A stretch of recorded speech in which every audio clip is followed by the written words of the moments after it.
At the Nocturnists, we are careful to ensure that all stories comply with healthcare privacy laws. Details may have been changed to ensure patient confidentiality. All views expressed are those of the person speaking and not their employer. This episode of The Nocturnists was made possible with the support of the California Medical Association.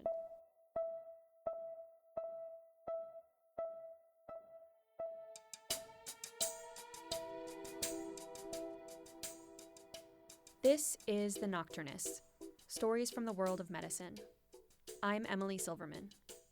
In this episode, internal medicine resident Elie Adler tells a story about loving someone with a chronic illness, how that relationship changed when she became a doctor, and how her work as a doctor was changed by her relationship. After the story, Elie and I talk about the basic human need to be needed. When someone we love deeply needs our help, it often feels really good to give it. But first, here's Elie, live in San Francisco. It's my vacation week. I'm supposed to backpack the Lost Coast with Andrew, my partner. I'm sick, and I'm pissed about it.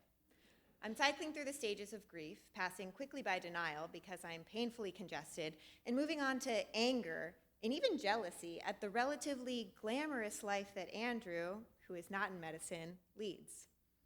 And when I say glamorous, I simply mean that he often has 2-day weekends, whereas I spend most of my Saturdays repleting potassium and writing discharge summaries. You never get sick. Well, he said, I'm always sick. Which is true, but I often forget it. Andrew carries all the weight when we backpack, so I can frolic through Utah canyons. He shimmies up rock faces and sets an anchor, so I can drag myself up with the rope. He rides his bike with no hands. He even does that somersault thing in the pool when swimming laps. I still have this image of him in my mind sprinting through the rain on a cobblestone street in Mexico, carrying both of our suitcases and managing to hail down a local bus. Of course, using fluent Spanish. What a dreamboat, right? It's also possible he will lose all of those abilities. Andrew has primary sclerosing cholangitis, a chronic progressive illness in which the bile ducts fibrose and scar down, typically causing liver failure. In his bathroom drawer, next to the beard brush I wish he actually used, is a weekly pill counter he has to use. It's likely Andrew's liver will fail. It used to be hard for me to say that because part of me didn't believe it and part of me was too scared to accept it. Nowhere in my dream partner description is chronic illness requiring massive organ transplantation. And this was all relatively easy for me to ignore until I started internal medicine residency.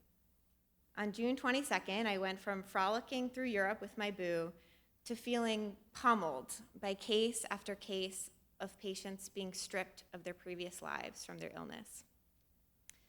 I was suddenly responsible for hospital admissions and discharges, but I often felt powerless to change much about patients' overall prognosis.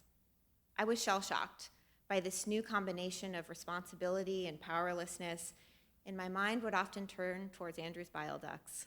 Those goddamn bile ducts, fibrosing for reasons we can't control and don't even fully understand. I oscillated between different coping mechanisms. One day, I would literally attach myself to Andrew, holding his hand even as he was trying to grocery shop.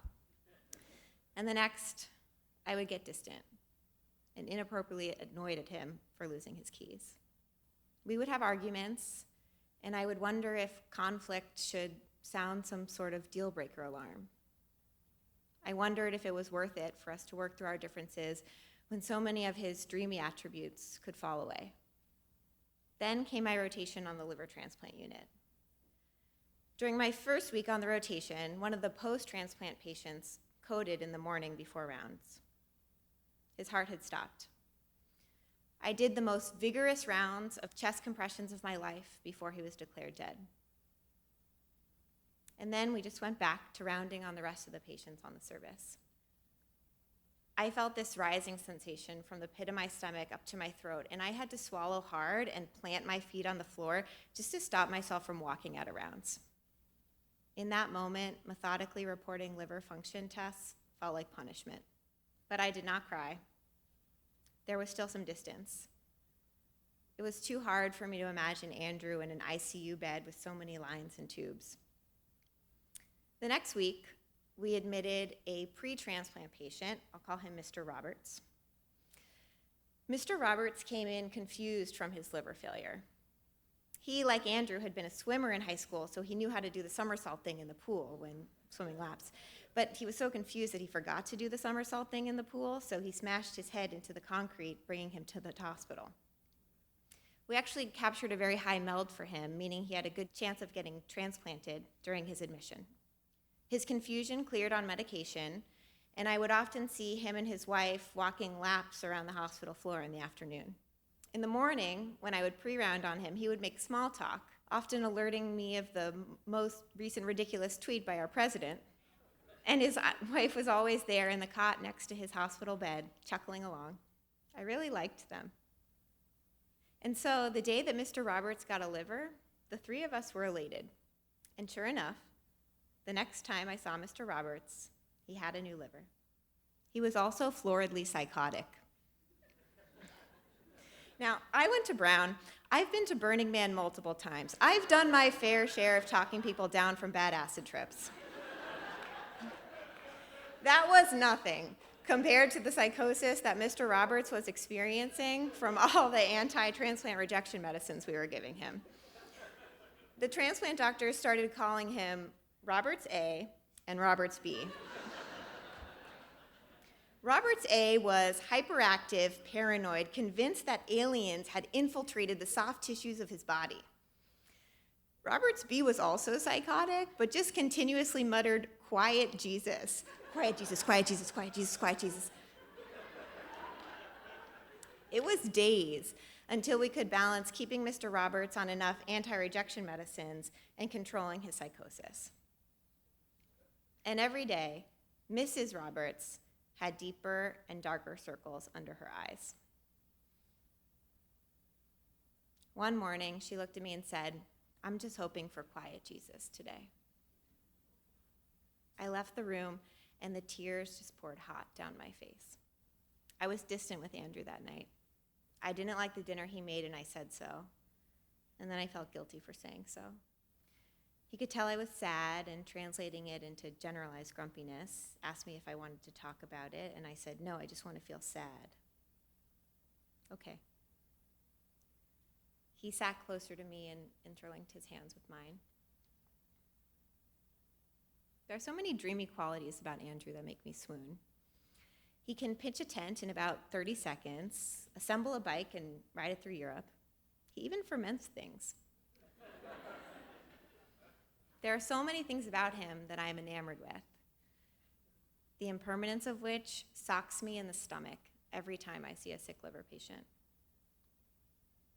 But Andrew also helps me take deeper breaths. He never tries to change my feelings, but always helps me discover new perspectives. He loves me through my worst moments and guides me towards my best ones. Sitting with him there in that moment, the dreamy stuff didn't matter much to me, and impermanence felt okay. He kissed my forehead and stroked my hair. I've never loved him more.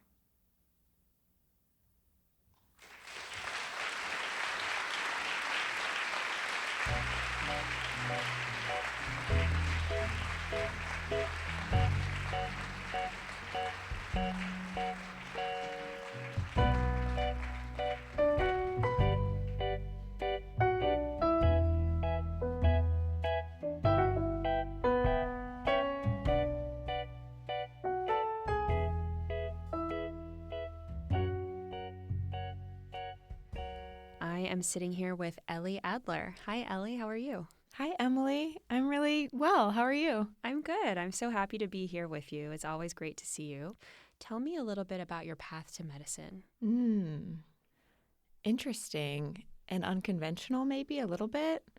So I never thought I was going to do medicine, and I thought I was going to do like international development, women's rights, etc. And then I actually developed a crush on someone who, at an a cappella concert, who was applying to the Humanities and Medicine program at Mount Sinai.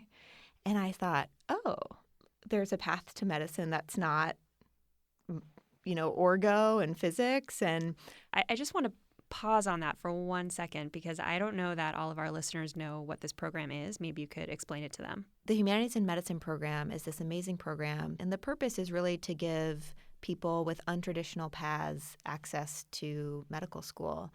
And so you don't have to take orgo, you don't have to be pre-med, you don't take the MCAT. And if you get in, you're guaranteed admission to Mount Sinai, and you're free to study whatever you want in college. I was intrigued by that, and I was also intrigued by this person, so I thought I could kill two birds with one stone, and I kind of applied on a whim, honestly. And I got in, and I was kind of like, okay, we'll see. That's like on the back burner. And it was only after I had done some like global health work in Uganda that I realized that I wasn't super interested in doing the statistics and the public health work, but I was really interested in connecting with the patients. And so I went to medical school. Tell us about meeting Andrew. I met Andrew at a Pisces party. It was like a birthday party for all these people who were Pisces, and it was on the beach. And he was dressed up in a full whale costume. And I think I was dressed up as like a wave or something very like theoretical that wasn't that good. And I just remember seeing him, and I just like turned to my friend and I was like, gotta go, that's my whale. I love that. And as you say in the story, Andrew has this condition, primary sclerosing cholangitis. That's right. So when and how did Andrew disclose to you his pre-existing condition? I think it was really early. I think it was our first or second date. I was in medical school when we met, and so I was, talking about that, and he kind of eased into the subject by saying, like, yeah, I'm really familiar with doctors in the medical system. I go to doctors a lot. And was just really calm about it and really, I think, matter of fact about it. It's so interesting to me how he came out with that so easily, so early. Was he always so confident and so easy and out with it? Or was there a process for him in disclosing this to partners along the way? I think he did have quite a process with it. He was diagnosed like 6 years before we met, and I think he went through a lot of stages of understanding of it. And I think before we had met, he was already in a place where he kind of felt like, this is part of my identity. And what I've come to realize is like there are so many things about him that I love because of the fact that he has had to deal with a chronic illness and really be clear about his values and really be clear about what's important to him and what's not, and who he is and who he's not. And you talk about how you didn't think about it much, and then you go to residency and you started to interact with people who had liver disease, even people who had this specific liver condition. Can you speak a little bit to what that process was like? Was it gradual? Was it immediate? I think it was like many gradual, immediate realizations, especially when I was on the liver transplant service. And I just had so many patients who were suffering from liver disease and really hadn't had that experience in medical school yet. And I think that's when I really did feel like viscerally hit by this reality. And I think it is true. Like even when I see patients who don't have liver disease, I'm someone who I don't really think I'm like that sciencey in the way that I process information, which I think some of my patients don't like and some of my patients like. But I kind of map on their experience to what my experience is or what people I know experiences. And so I think I, maybe more so than other people, kind of, it's almost that I'm trying to connect with the patient, but sometimes that can get a little bit messy. And I love how you see Andrew in your patient and you see your patient in Andrew. And I also see how you look into the future and you wonder what's going to happen. and that's sort of lingering in the distance. And then in the moment when there's a fight or a conflict, and I think you even say this in the story, you're like, should this be a deal breaker? Like, should this be the last straw? And it feels really taboo to say. And I'm glad that you said it. And I'm just wondering, like, can you speak a little bit to that feeling that, like, I think the example you give in the story is he lost his keys. He loses his keys a lot. And then this feeling, well, that's the last straw. Like, this makes it not worth it anymore, which we all know that's not the case. But that feeling, I think it's important to name it. And I was wondering if you could bring us into that a little bit. Yeah, that did feel very vulnerable to name. But I think in the context of being an intern, I'm just thinking back, like I was constantly asked to evaluate things very quickly and to make a list of what I thought was going on and make a list of really what I thought was going on that was wrong. And I think it was very easy for me to get into this mindset of like, yes, this, no, this, and feel very reactionary. And so I think having that context of intern year really brought that feeling up for me of, well, if he's going to be really sick and peri-transplant and then post-transplant and maybe get cancer, and my mind would kind of go to those places, and it did feel a little bit like the calculus that I do when I'm trying to figure out what to do with the patient, and that felt really bad. And I think, again, like just having the time and space to step away from that and take moments away from the hospital and away from that feeling, just to sit, has been super useful. And I so rarely feel that way anymore. Your story reminded me of my third year of residency when I went through some health issues. And there was a period of about a year where there was a lot of diagnostic uncertainty. And nobody knew what was going on. And I was in physical pain most every day. And, just really not well. And my partner had already proposed marriage when I was well. And there were these moments when I wasn't well where I was like, is he going to leave? Or wondering, like, am I worth it? And what does it mean? It's one thing to be with someone and then they get sick.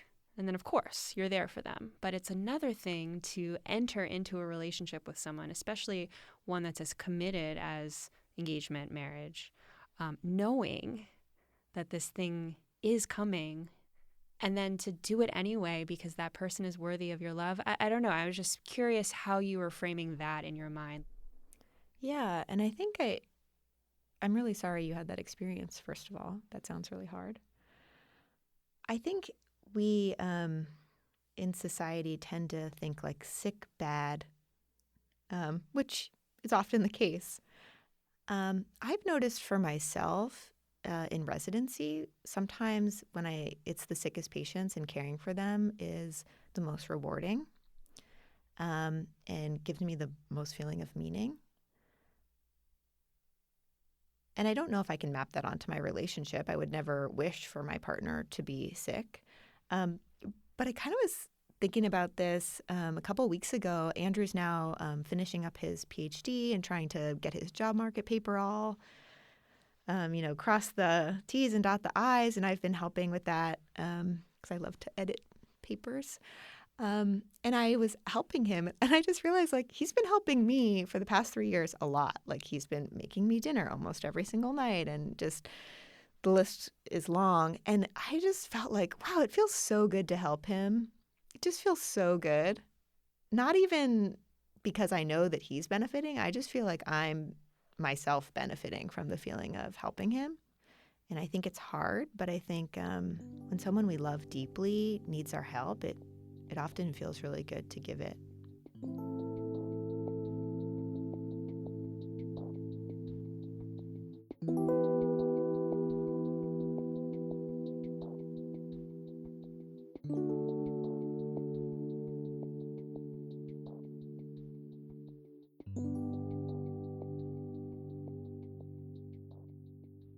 I wanted to ask you a little bit about like medical students and medical trainees and interns and residents, because most people in their 20s are living in a healthy body.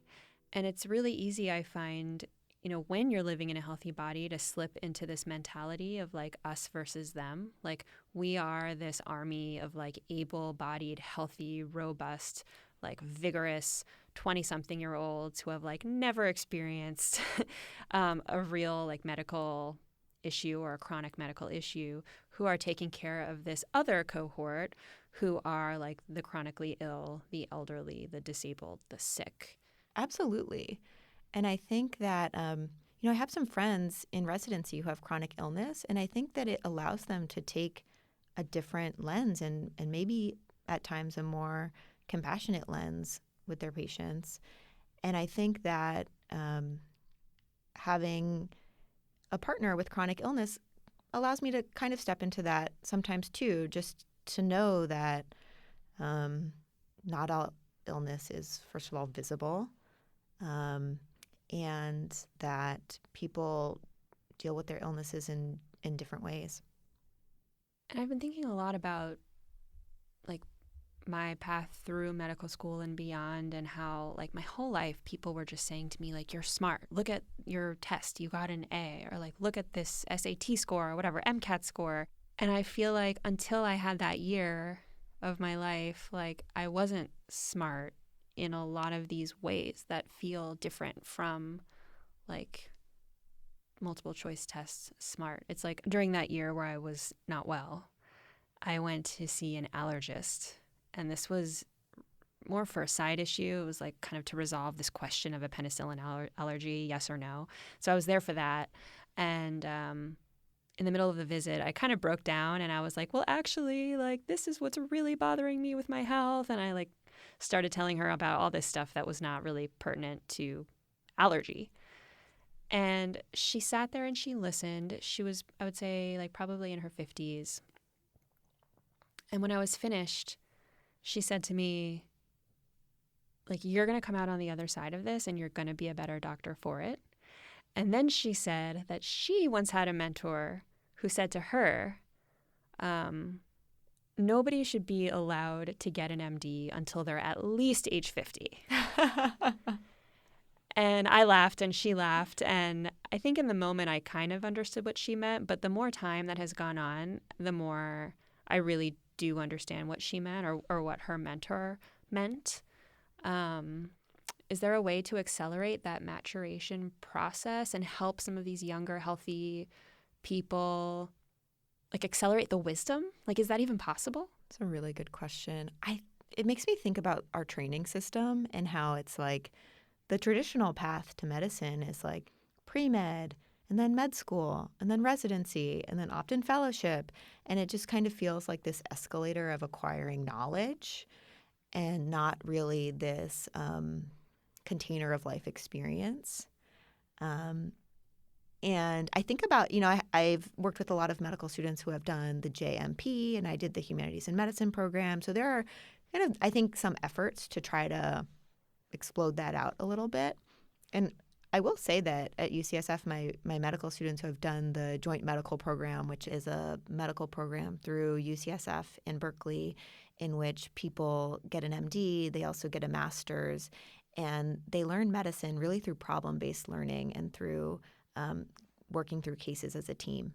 I find have wonderful bedside manner and are just great caretakers and student doctors. And I think there is something to that. I think that no, not all of us are going to have experience with illness, whether it be with ourselves or with our families.